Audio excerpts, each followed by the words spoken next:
Here's the 0-1. This is going to be a tough play. Bryant, the Cubs with the right size. James catches, puts up a three. Won't go. Rebound box. Back out to Allen. His three-pointer. Bang! Tie game!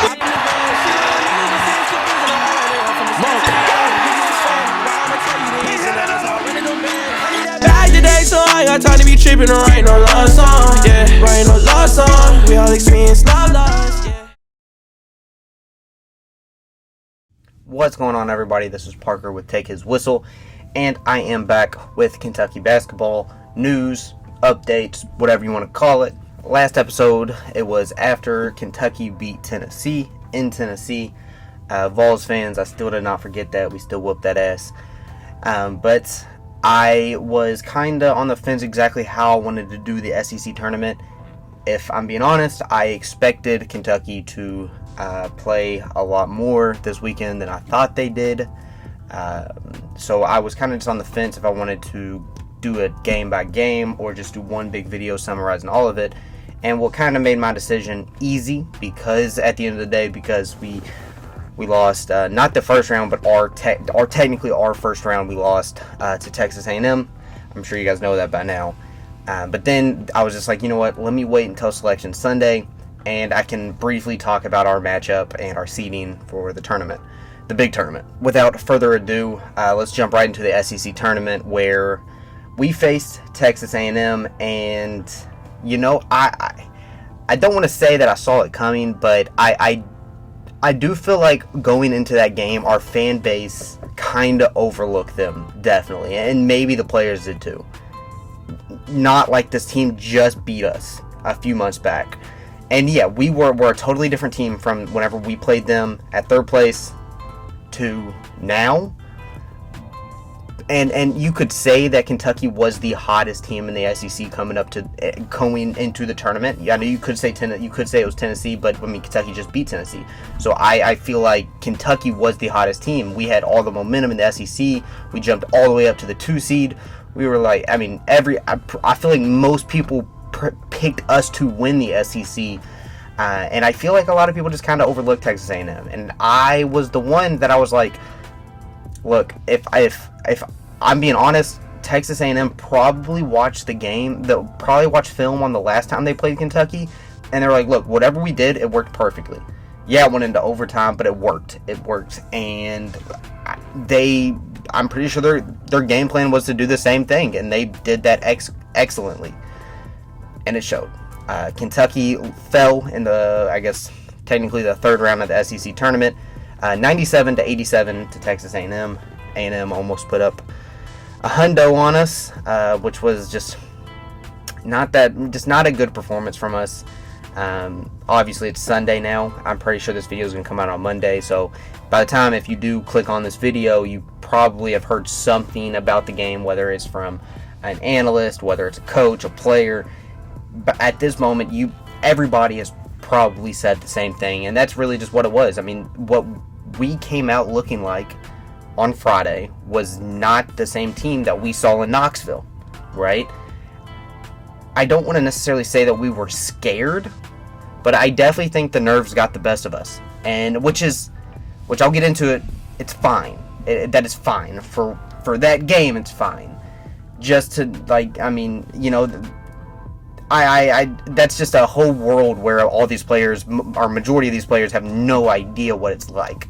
Right, you have so many cameras in your face, and I'm sure the nerves just got the better of them, and which again I'll get into that later. Texas A&M pretty much did the exact same thing that they did to us the first time we played them, except, well, I mean, even the first time Texas A&M shot the ball out of their mind. Texas A&M ended up shooting, which technically, if you look at it, it sounds bad, but we actually had a better field goal percentage. We shot the field goal percentage at 50%. They shot it at 46%.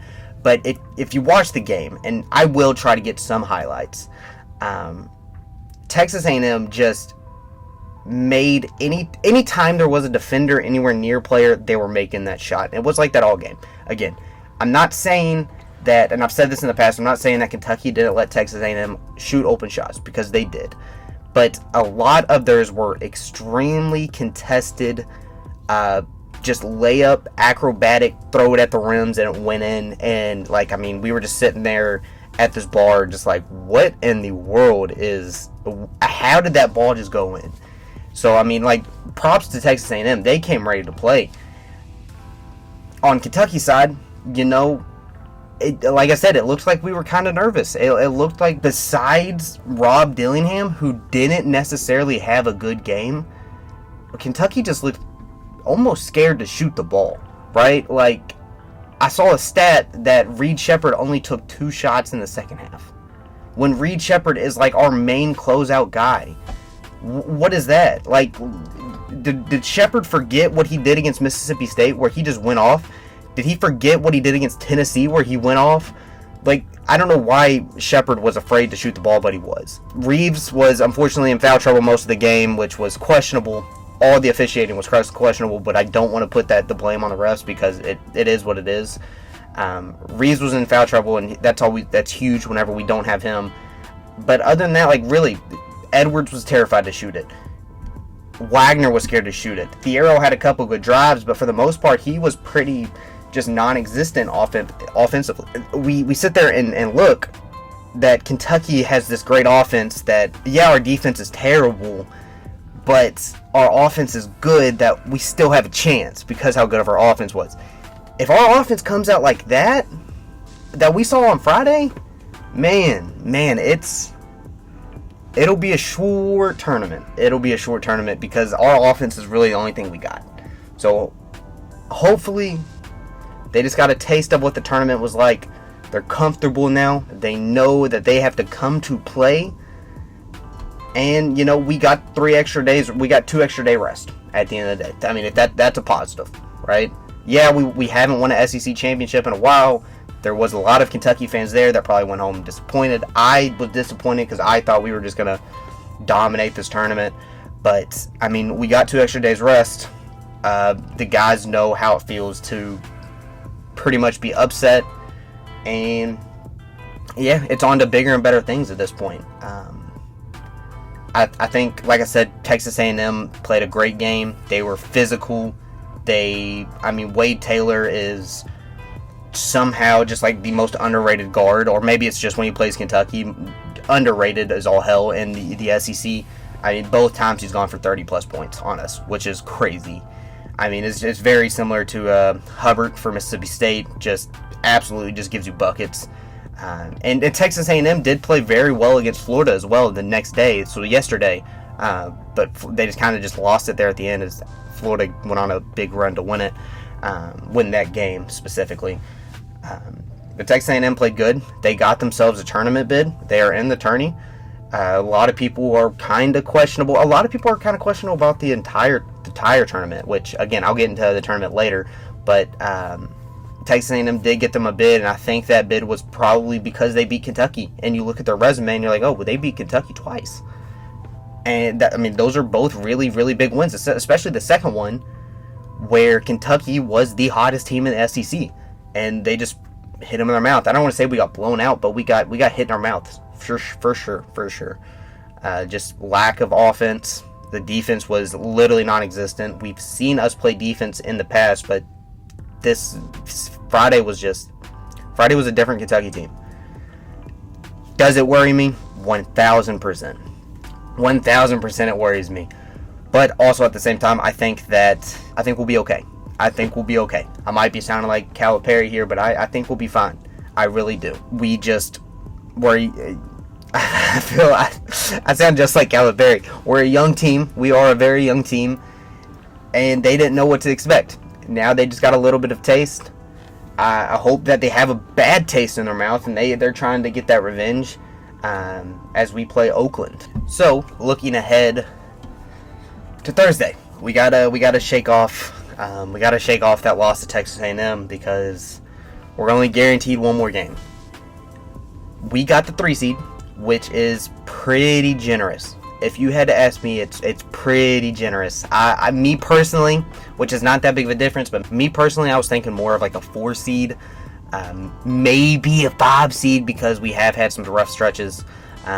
But we were hot as of late. We have big wins over Tennessee and Alabama and Auburn, who ended up winning the SEC championship. If you didn't know, Auburn looks really good right now. But they gave us a 3 seed. They gave us a 3 seed in a division that is tough. We got a good Duke team that is a 4 seed. We have Houston, who might just be, in my opinion, North Carolina is the most complete team in the nation, but I'd say Houston's probably right behind them. And I know Houston just had a terrible collapse in their tournament. They lost by like 30-something. But Houston's still a good team. Wisconsin, who just made it to their conference championship. Florida, I don't know if you want to even... I don't know if you want to play Florida. I really don't. I know they do have an injury. I don't remember his name, but there is an injury. One of their main players got hurt in the championship game today, on the SEC championship. So that could be a big thing. But to be honest, I don't want to play Florida again, especially in a go-home situation, a win-or-go-home situation. So we have a very tough bracket. Is it a winnable bracket? 100%. 1,000%. Do teams match up good or for Kentucky's favor? Maybe. I don't know all the teams. But I do know we play Oakland on Thursday. Now, I'm sure you guys are probably a lot like me. You probably haven't watched a lot of Oakland basketball. So after I saw that we were playing Oakland, I did just a little bit of research. I just barely looked into them. And right off the bat, something stood out to me that concerns me. Oakland is not afraid to hit big shots. They won the Horizon. They were the number 1 seed. They ended up winning the entire thing. And if you watch their highlights, a lot of them are in crunch time moments that they just hit big shots. If Kentucky, which I think that they probably will, I hope not, but I think that they will, Kentucky will probably let Oakland hang around when they shouldn't have, I should say. Don't be alarmed. Well, I guess you could be alarmed, but don't be surprised if Oakland hits a deep 3 with 40 seconds left in the game to take the lead. Because, that's just what they've done all year long. They are not afraid of the moment. They have, I think his last name is Townsend, just dropped either like 38, 40 points in their championship game. Like, Oakland has some hoopers on their team. It concerns me. Just because it doesn't look like any of them are afraid of the moment. Everybody's looking to take big-time shots. That's really all the investigating I have done in Oakland. I will do more as it gets closer and closer to Thursday. I think we can beat Oakland 100%. Is that the most favorable draw? I don't know. We could have played Morehead State, which I did not want to happen. I did not want to play Morehead State because they are another Kentucky team, another team that you can root for. Colgate or Akron, and honestly, out of all 4 of those teams, it looks like I'm pretty sure Oakland is probably the best out of all 4 of those. So we got to come. Without a doubt, we got to come ready to play. With no question about it, we have to be ready to play ball. If we are not, we will lose first round again. Kentucky fans are gonna have to go through that misery. The cow slander is gonna be insane.